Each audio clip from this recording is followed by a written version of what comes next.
Kai held the jerky like it was a sacred artifact. He pinched the bag between two fingers, raised it to eye level, and nodded like he'd just solved nutrition. "This," he said, "is the only thing that keeps you alive on a hike. Everything else is sugar pretending to be food." Tamsin snatched it out of his hand. "This tastes like something you'd give a bored dog. We're getting trail mix." "Your trail mix has 90% raisins," Kai said.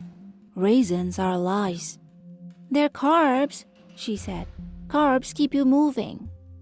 Eli dropped his pack into the trunk. The thud sounded like resignation. "We need something that won't melt or attract wildlife." Kai pointed at him.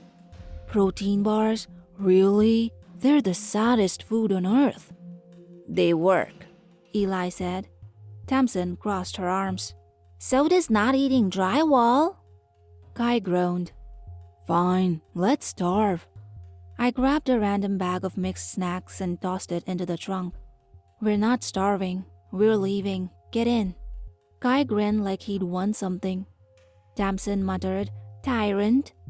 Eli shut the trunk like he already regretted coming.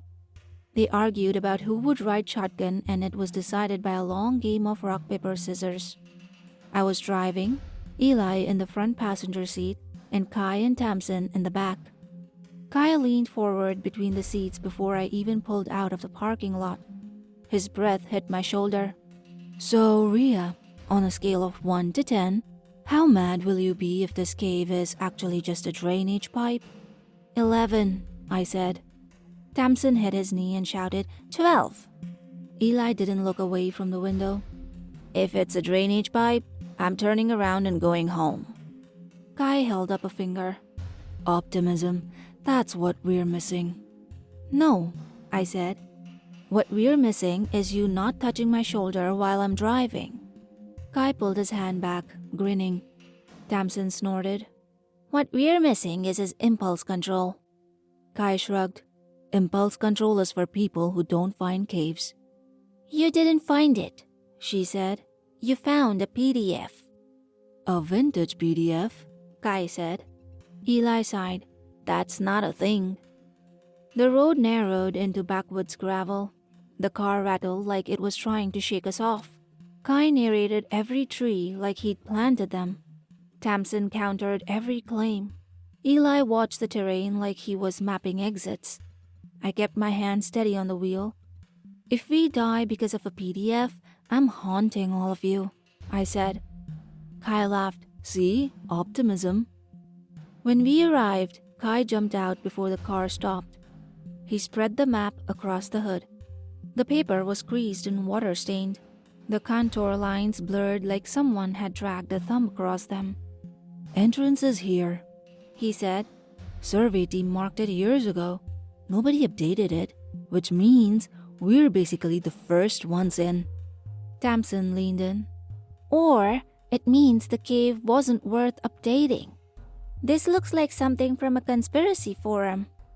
"It's from a state archive," Kai said. "Mostly." "Mostly?" she said. "Every time you say that, it means you found it on a subreddit run by someone named Cave Truth Seeker." Kai shrugged. "The link was on a forum. The file's legit." Eli crossed his arms. "If it's outdated, the terrain could be unstable." "That's why we brought you," Kai said. "I'm here so we don't die," Eli said. Tamsin tapped a broken contour line. "This literally disappears." "It's an old scan," Kai said. "This isn't watercolor," she said. "We're wasting daylight," I said, folding the map. "If this cave sucks, I'm blaming all of you equally." Tamsin grabbed her pack. "If this is another one of Kai's wonders, he's buying dinner for a month." Kai slung his back. "You'll thank me." Eli checked his gear. "All right, let's go. Stay together." "Please," I said. "Let's not get lost before we even get inside." We headed down the trail. The trail narrowed fast. Branches brushed my sleeves. Runoff channels cut the ground. Kai walked ahead, tapping his back like he needed the sound. Tamsin muttered about the map. Eli stayed beside me, quiet. Kai pointed.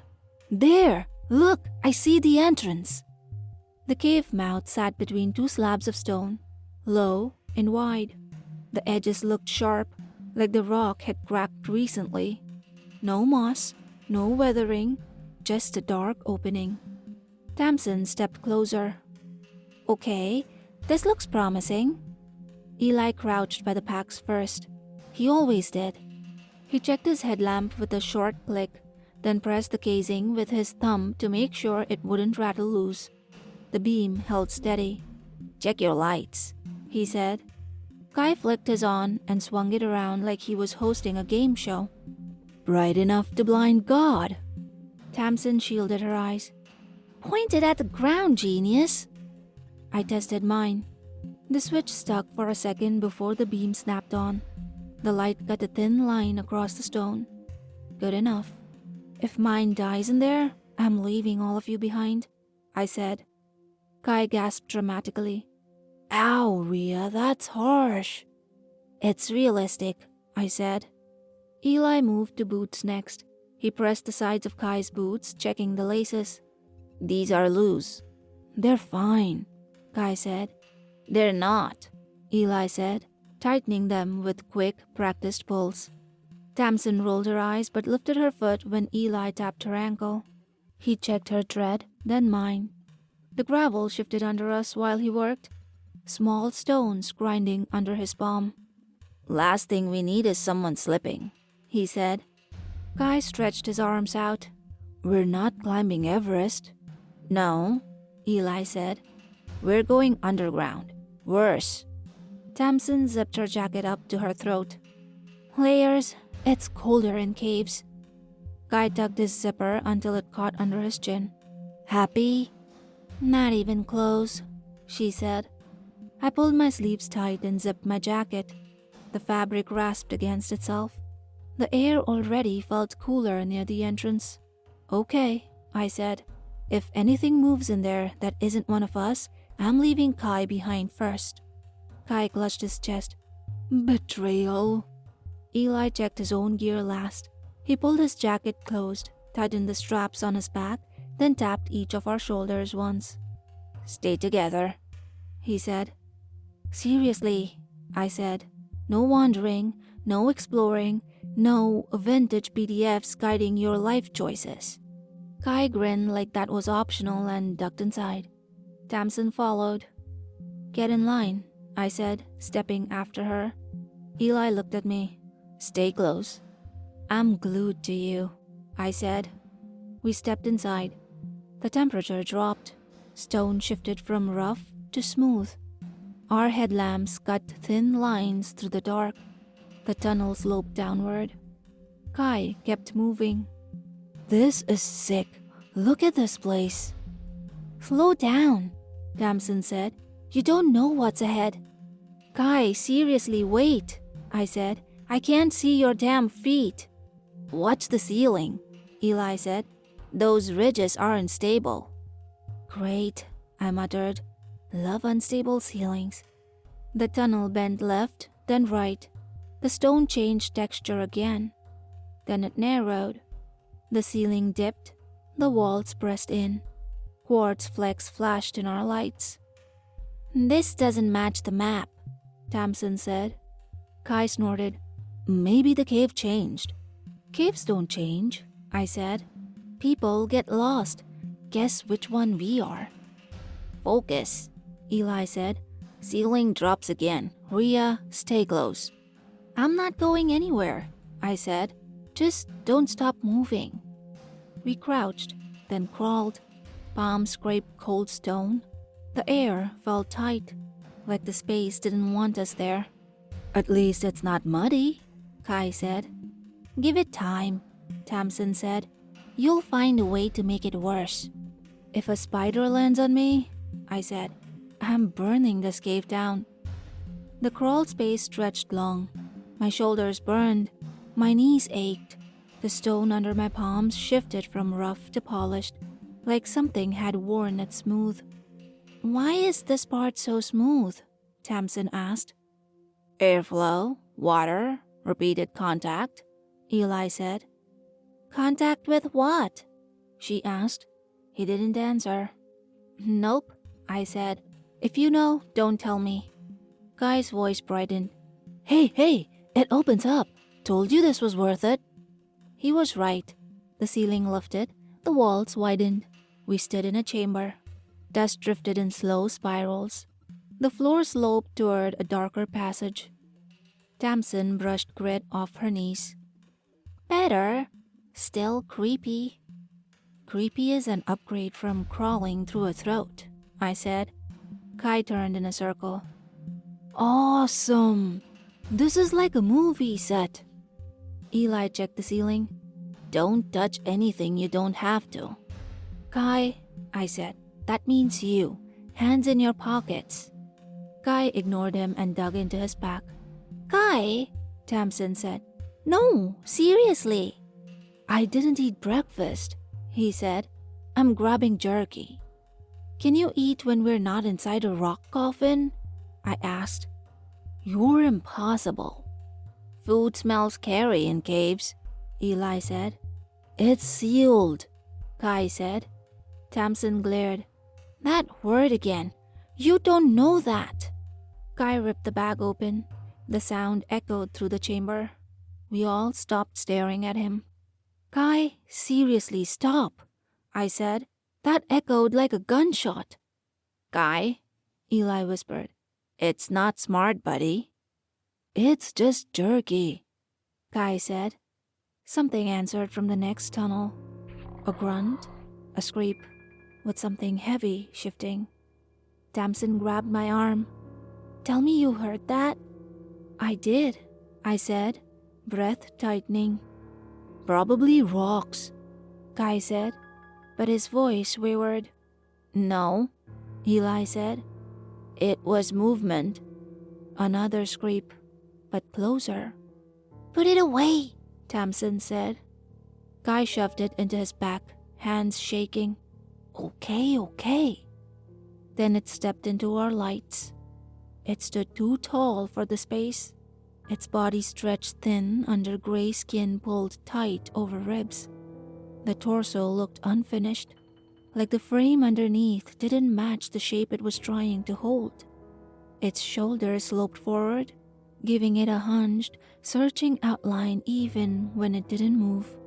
Its arms hung long, ending not in hands, but in tendrils.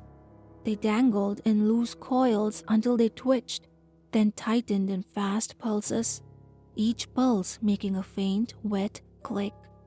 The surface of them shone slick, almost translucent, with darker suction shapes running along the underside. Its legs were short compared to the rest of it, bent at angles that didn't match human joints. One foot looked clawed, the other pressed flat.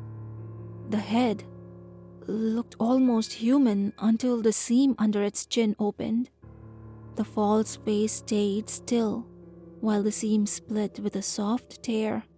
Warm, sour breath pushed out. The seam split wider. A tube shot forward and latched onto Kai's neck. Kai didn't even scream before it hit him. Then the creature lunged with a heavy, wet impact. Tendrils wrapped his chest in fast pulses, each contraction locking tighter. The wet clicks overlapped suction, testing grip. Kai's boots scraped stone. Get it off me! Rhea! Eli! Somebody! I grabbed a loose rock. Tamsin grabbed one too. We threw at the same time. The stones hit the creature's shoulder and slid off like they'd hit wet rubber.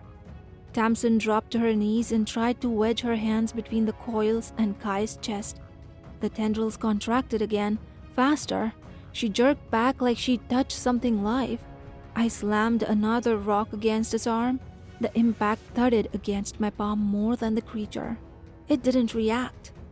Come on, please, I said, breath shaking. Tamsin lunged again, fingers hooking Kai's sleeve. The creature jerked him higher and she lost her grip. Tamsin, pull! I lurched forward. Eli's arm locked around my waist and hauled me back. Stop, he said. You'll die. The suction deepened, a dragging pull, then a thick swallow. Kai clawed at the tube. His fingers slipped, his nails scraped the ridges. "Help me! Help me! I'm trying, Kai! I'm trying!" I said, voice breaking. The creature groaned, a deep, vibrating sound. Kai's voice thinned. "Rhea, help!" I tried to move again. Eli held me back, voice low and sharp. "Don't! You can't help him." Another swallow. Kai's skin tightened. His cheeks sank. His eyes withdrew under pressure. Tamsin sobbed. "It's drinking him. Oh God, Kai!" Kai's arms dropped. The creature made one final swallow, deep and final, the kind that pulled the air with it. It lifted him, and his body sagged in ways it shouldn't have. Whatever the creature had done inside that tube, it had emptied him in more ways than blood. The skeletal structure that made him human had been drawn out of him, or dissolved, or transferred into the thing holding him. His body didn't hold its shape anymore.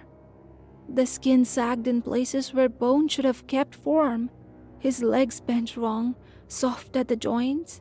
His torso folded inward, like the creature's suction had pulled the rigidity out of him. Kai's headlamp slid off first.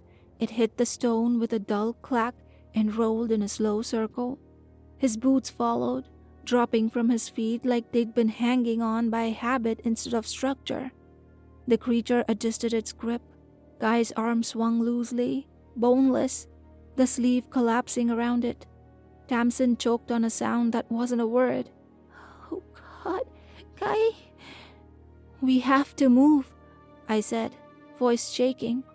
"We have to go, now." The seam under its chin widened again. Then it shoved what was left of Kai inside, swallowing in jerky spasms. "Run," Eli said. Go, Tamsin, move," I said, grabbing her arm. We ran. The tunnel narrowed. Our lights shook. Stone blurred. Breath tore out of my chest in short, broken bursts. Behind us, something scraped. Eli stumbled. His boot caught on a ridge. He hit the ground hard. "Eli!" Tamsin shouted. I skidded to him. "Get up! Come on, get up!" He tried. His leg buckled. He fell again. Tamsin grabbed his arm. I grabbed the other. We tried to haul him up. His weight dragged us down instead. Gravel slid under our boots. The creature's breathing grew louder behind us. "Eli, please stand. Just stand," I said. He shook his head once. "Go." No, get up." "Go," he shouted. "It'll get all of us. Go." Tamsin sobbed. "Eli, don't." He grabbed her shirt, pulled her close, forehead almost touching hers. "Run," he said. "Please." The scrape behind us grew louder, closer. The air shifted with it. I pulled Tamsin. She fought me, reaching for him. "Eli, no. He pushed us both, hard enough that I hit the wall, hard enough that Tamsin stumbled forward. "Run," he yelled. We ran. Tamsin kept looking back. "He's trying to stand. He's trying." "Don't," I said. "Don't look." Behind us, Eli dragged himself upright on one leg. He braced against the wall, breath shaking, face twisted in pain. Then he did the one thing that saved us. He slammed his hand against the stone, hard, loud, again. "Hey," he shouted. "Over here! Come on!" Tamsin screamed. "Eli, stop, please!" He didn't stop. He hit the wall again. "Come on!" The creature lunged. Eli screamed once, sharp, startled. Then the sound cut off under a heavy, wet seal. A deep suction pulled against the air, a low throbbing draw that vibrated through the stone. Another pull followed, louder, like something dragging liquid through a narrow tube. A thick swallow echoed down the passage. Then silence. Tamsin collapsed. I hauled her up. "We have to go. Tamsin, move!" She sobbed. "He's gone. He's gone." "I know," I said. "Come on, move." The tunnel angled upward. The air warmed fast, thin and sharp in my throat. My lungs burned. Tamsin's breath came in sharp, broken sobs beside me. Behind us, something scraped. A wet drag. A grunt that vibrated through the stone. "Don't stop! Don't stop!" I gasped. Tamsin stumbled. I grabbed her arm and yanked her forward. Her headlamp beam jittered across the walls, making everything strobe. "It's coming, Ria. It's coming," she sobbed. "I know. Just move." The tunnel opened into the chamber where we'd crawled earlier. The smooth and slick stone gleamed under our lights. Tamsin's boot hit it wrong. She slipped. Her knee slammed the ground. Her palm skidded. She cried out, breath catching. "Get up! Come on, get up!" I said, pulling her. I'm trying. Her voice cracked. The sound of the creature coming towards us crawled up my spine. Tamsin dropped to her knees at the crawl space. Her hands shook so hard she could barely brace herself. I can't, Ria." "Yes, you can. Crawl. She pushed forward fast, and her boot slid on the smooth stone. Her knee hit hard. Her hand skidded, palm scraping uselessly across the slick surface. Tamsin gasped, "Ria, I can't get a grip." "I've got you. Come on, I said, grabbing her jacket. She tried to crawl. Her foot slipped again. She collapsed, breath breaking into sharp panic bursts. Behind her, the scrape grew louder, closer. The air shifted with it. No, she sobbed. "It's right there. It's right." "Please, Tamsin, move," I said, pulling harder. She reached for me. Her fingers shook. Her nails dug into my wrist. "Ria, help. I'm here. Just hold on." A tendril shot out of the dark. It wrapped around Tamsin's ankle with a wet snap. She screamed, high, raw. "Ria, it's on me. Get it off. I grabbed her wrists. "Hold on. Don't let go." "It's squeezing." The tendril tightened. Her ankle snapped with a second, louder crack. Her scream tore through the chamber. "Ah! Ria, my ankle."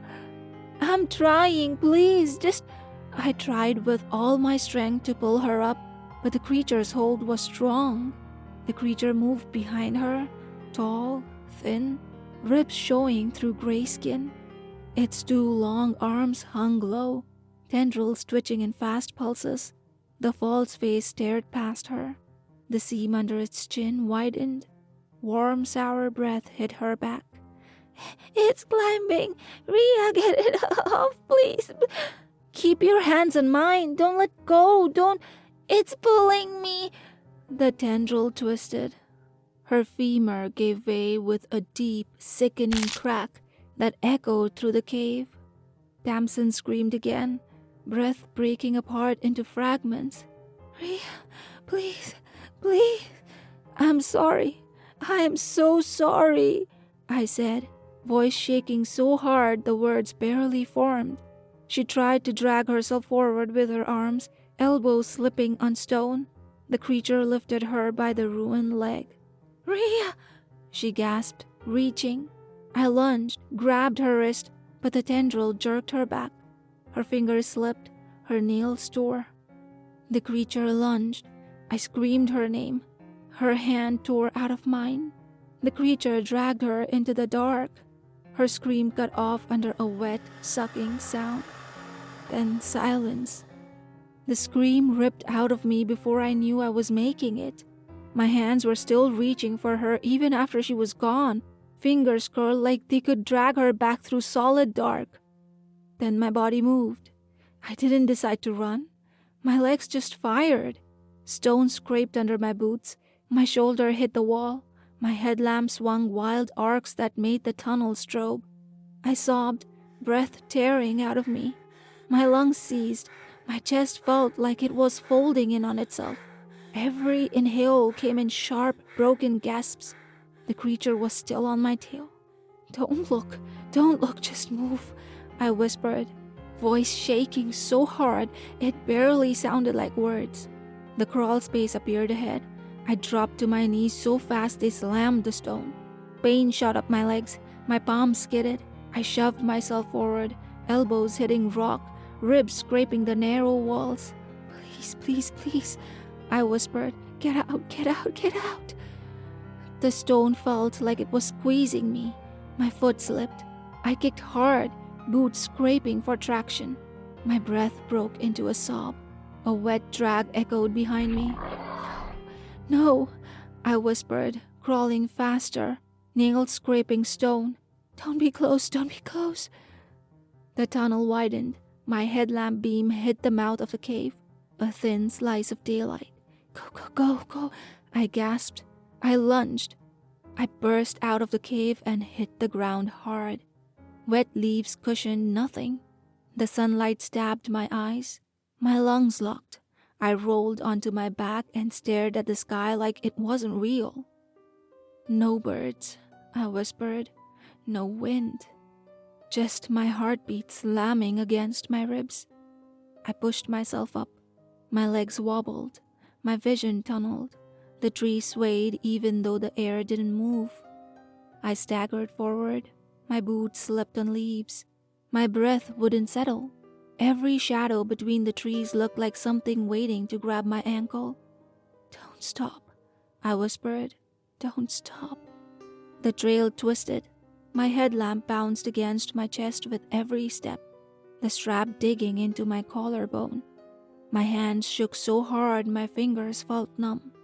Halfway down the trail, my foot caught on a root. I dropped to my knees. Dirt filled my palms. "Tamsin," I whispered. "I'm sorry. I'm sorry." The word cracked in my throat. I forced myself up. My legs felt hollow. My shoulders shook. I kept moving. The trees thinned. The gravel lot appeared through the branches. The car sat exactly where we left it. Sunlight hit the windshield. Everything looked normal. Wrong. Wrong. I stumbled to my car and leaned against the door. My whole body trembled. My breath came in short, sharp pulls. "Okay," I whispered. "Okay, you're out. You're out. Just breathe." It didn't help. I opened the door and slid inside. My hands hovered over the wheel. They wouldn't stop shaking. I pressed my forehead to the steering wheel. "I'm sorry," I whispered. "I'm so sorry." The words broke apart. They didn't stop the sound of her bones snapping. They didn't stop the image of her fingers slipping out of mine. I turned the key. The engine roared. I flinched. "Drive," I whispered. "Just drive. Just go." The tires crunched over gravel. The forest slid past the windows. Every shadow looked like something reaching. Every bend in the road felt like it hid a tendril waiting to drag me back. My breath wouldn't settle.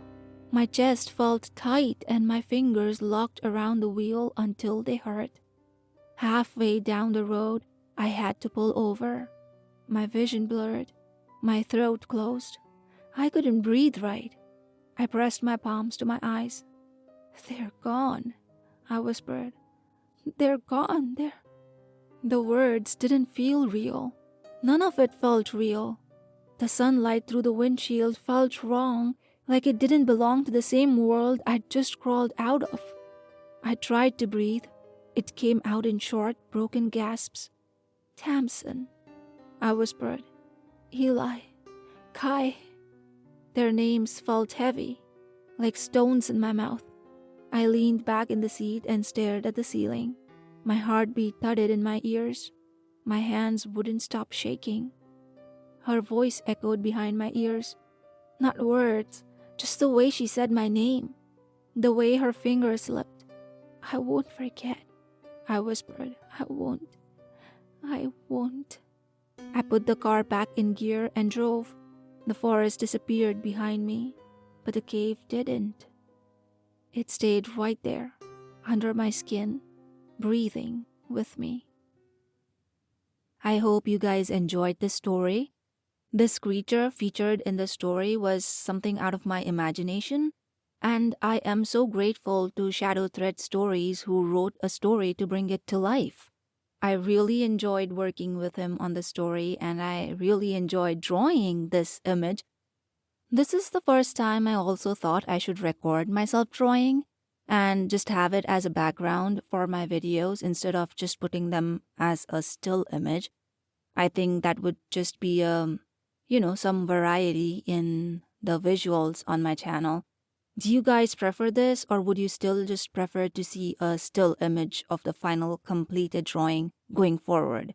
Let me know in the comments, and because I am thinking this is something I would like to keep doing and learn better at recording myself drawing, because in this one I do see that my paper did go off screen a lot of times and you cannot really see what I'm doing, so I just had to edit that part out. Hopefully going forward I can have the complete drawing in the frame of the video so you can see every little stroke that I make on the paper. Anyway, that's all for today. I hope you guys had fun listening to this lovely story and got some goosebumps as well while listening to it. I'll catch you next time, but the horror doesn't end here. Go ahead, choose your next nightmare for more chulls.